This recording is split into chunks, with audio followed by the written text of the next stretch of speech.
کوئی جزیرہ تھا، وہاں کا سیاسی نظم یہ تھا کہ سال کی آخری تاریخ کو جو ان کا موجودہ بادشاہ ہوتا اس کو جنگل میں چھوڑتے اور نیا بادشاہ لینے کے لیے وہ ساحل پہ آ جاتے۔ جو پہلا شخص ساحل پہ اترتا اس کو اپنا حکمران مان لیتے، جو بھی حکمران بن جاتا وہ خوش ہو جاتا، حالانکہ اس کو بتا دیتے کہ ایک سال کے لیے تجھے منتخب کیا ہے، سال کی آخری تاریخ کو تخت سے اٹھائیں گے، باندھیں گے، جکڑیں گے، اور اسی جزیرے کے دوسرے کنارے ایک جنگل ہے جہاں خاردار جھاڑیاں اور موذی جانور ہیں، وہاں تجھے پھینک دیں گے۔ وہ بھول جاتا، کہتا دیکھی جائے گی۔ اور سال کی آخری تاریخ جب وہ رسیاں اور زنجیریں لے کے آتے تو وہ پریشان ہو جاتا کہ آنکھ جھپکنے میں سال گزر گیا، پتہ ہی نہیں چلا۔ پھر روتا ہوا چیختا ہوا اس جنگل میں جاتا اور لوگ اس کو چھوڑ کے آ جاتے اور درندوں کا رزق بن جاتا، اور جو بھی آتا اس نے کبھی انکار نہیں کیا تھا۔ پہلی بار ایسا ہوا کہ جس شخص کو انہوں نے ہار ڈالے، گارڈ آف آنر دیا، تعظیم تکریم دی، سیلوٹ کیا، اس نے کہا یہ سب کیا ہے؟ کہا کہ آج کے بعد تو ہمارا حکمران ہے۔ کہا میں تو امور سلطنت نہیں جانتا، میں تو تاجر آدمی ہوں، چیزیں بیچنے آیا ہوں۔ کہا کہ ہمارا اصول یہی ہے کہ سال کی پہلی تاریخ کو پہلا شخص جو جزیرے پہ قدم رکھتا ہے وہ ہمارا حکمران ہوتا ہے۔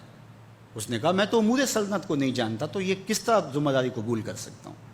انہوں نے کہا کہ تمہیں کرنا ہوگی، اس کے علاوہ کوئی راستہ نہیں ہے، ہمارا یہ قانون ہے، ضابطہ ہے، اور یہ بھی بتا دیں کہ سال کی آخری تاریخ کو تجھے اسی جنگل کے دوسرے کنارے چھوڑ آئیں گے جہاں موذی جانوروں کا رین بسیرا ہے۔ تو اس نے کہا اگر انجام اتنا دردناک اور خطرناک ہے پھر تو میں بالکل جانے کے لیے تیار نہیں ہوں۔ تو انہوں نے کہا تو چاہے نہ چاہے باندھ کے بھی تخت پہ بٹھانا پڑا تمہیں بٹھائیں گے۔ اس نے کہا اچھا مجھے یہ بتاؤ کہ سال بعد میری بات مانو گے یا نہیں؟ انہوں نے کہا کہ ہاں، قانون میں تو ترمیم نہیں کر پائے گا، لیکن یہ ہوگا کہ تیرے انتظامی حکم ہم ماننے پہ مجبور ہوں گے۔ اس نے کہا ٹھیک ہے، میں تمہارا حکمران بننے کے لیے تیار ہوں۔ رومی بولتے ہیں کہ جب بھی کوئی شخص تخت نشین ہوتا تو وہ بھول جاتا کہ میرے 7 سال کی آخری تاریخ میں کیا ہونے والا ہے۔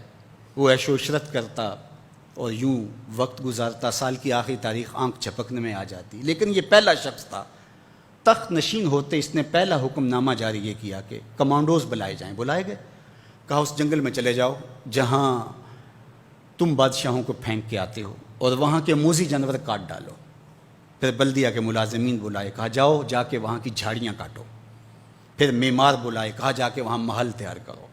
کچھ لوگوں کو بلایا، کہا جا کے وہاں پھول لگاؤ، پھلدار درخت لگاؤ، سایہ دار شجر لگاؤ۔ پوری حکومتی مشینری اس جنگل کو کٹوانے، وہاں کے موذی جانور قتل کروانے اور وہاں خوبصورت محل بنوانے، کنویں کھدوانے اور پھلدار درخت لگوانے میں صرف کر دی۔ اب سال کی آخری تاریخ کو جب وہ زنجیریں لے کر آئے تو اس نے کہا کہ مجھے کیوں جکڑتے ہو، میں خود جانے کے لیے تیار ہوں، اس لیے کہ یہ اس تخت پہ آرام سے نہ بیٹھا، یہاں بیٹھ کے تیاری وہاں کی کرتا رہا جہاں اس نے جانا تھا۔ کافر اور فاسق دنیا کے تخت پہ عیش کرتا ہے، بھول جاتا ہے کہ میں نے کہاں جانا ہے، اور صالح مومن اس تخت پہ آرام سے نہیں بیٹھتا، جہاں جانا ہے اس کے لیے تیاری کرتا رہتا ہے۔ اور جب جنازہ اٹھتا ہے تو وہ کہتا ہے اجلوا بی ولا تؤخروا بی، دیر نہ کرو، مجھے جلدی لے جاؤ، میرا تو وہاں انتظار ہو رہا ہے۔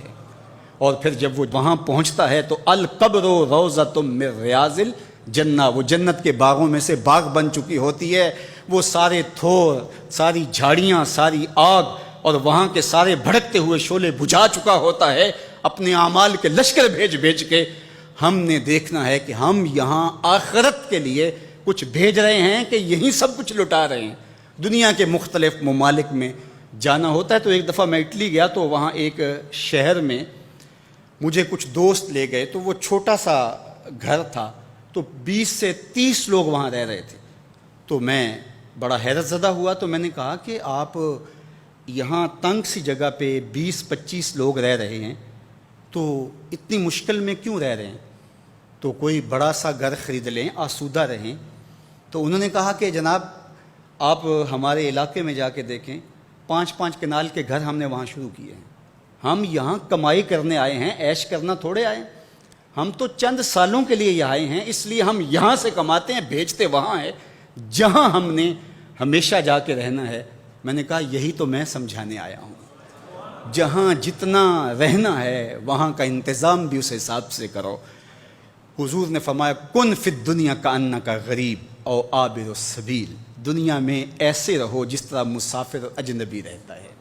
دنیا پر جینا لگا کے بیٹھ جاؤ، چند دن کے لیے آئے ہو، یہ آخرت کی کھیتی ہے، دارالعمل ہے، وہ آخر دارالجزا ہے، تو قبل اس سے کہ وہ وقت آئے ہاتھ ملتے رہ جائیں، توبہ کا در کھلا ہے، سورج ابھی مغرب سے طلوع نہیں ہوا، اللہ کی رحمتیں برس رہی ہیں، اٹھے ہوئے ہاتھ وہ موڑتا نہیں، خالی نہیں پھیرتا، تو اس کی دہلیز، اس کا در، اس کی چوکھٹ نہ چھوڑنا، اور آج غور کرنا کہ ہم کھڑے کہاں ہیں۔